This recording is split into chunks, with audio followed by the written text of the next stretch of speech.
సమయంలో కన్నీరు ముందు వెళ్ళిపోతుంది, దుఃఖిస్తూ ఉంది.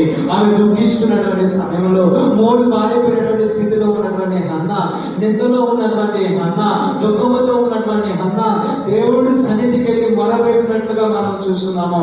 దేవుని సన్నిధికి వెళ్ళి మోకాలేసి ఆమె తన మనసులో మూడుగుతూ దేవుడికి ప్రార్థన చేసినటువంటి సమయంలో దేవుడు హన్న యొక్క మొర ఆలకించాడు. దేవుడు ఆమె మొర ఆలకించి, ఆమె ప్రార్థన ఆలకించి, ఆమె దుఃఖాన్ని నాట్యముగా దేవుడు మార్చాడు. ఆమె మీద మోపిన నిందను దేవుడు ఖ్యాతిగా మార్చాడు. మోడు పారిపోయినటువంటి జీవితంలో జీవించడం హన్నాను దేవుడు చిగురించేటట్లుగా దేవుడు చేశాడు. మంచి సమయంలో దేవుడు హన్నాకి ఇచ్చినట్లుగా మనం చూస్తున్నాము. ఈరోజు ఆ స్థితిలో రాగలుగుతావా?